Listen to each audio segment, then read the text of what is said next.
Bunun olayı kim çok var gelin. Mahmut Kalvar. Verdim. İstersen ben. Yankı var, Kalvar. İsterken onun yerine atlamayı tanır. Sonra ayırmalı.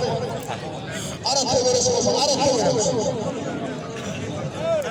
Yine anlayayım. Kendi öyle de. Kendi öyle ne yapar?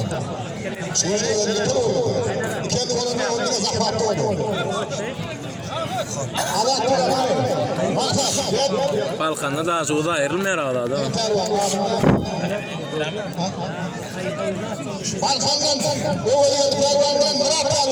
Ha yine görüyorsun. Yine.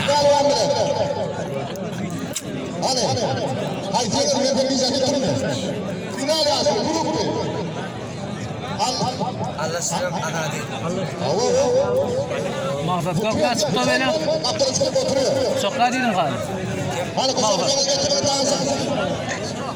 Adını değer varlar, adını mutmadır, toylayan onu kabarı.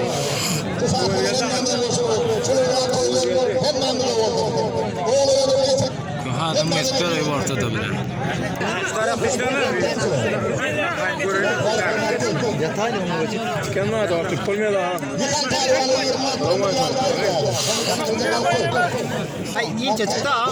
İnce çıktı. Avraya ver Allah be. Adat mahal.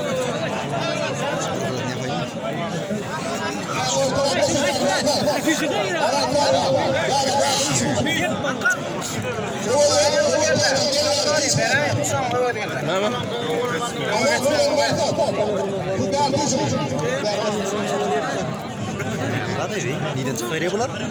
Tanımıyor musun? Balkan'da yan görüyorsun ortada.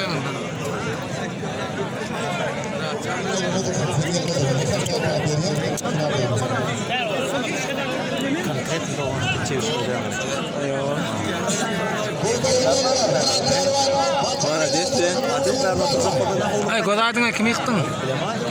Niye öyle? He? Bir taraftan hadi. Bir taraftan? Kanan beni adım mı ama izleyen beni?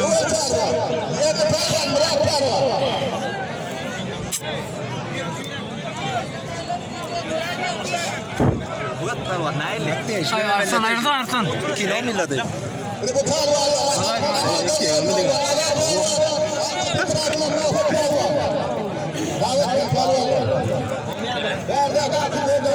Sabah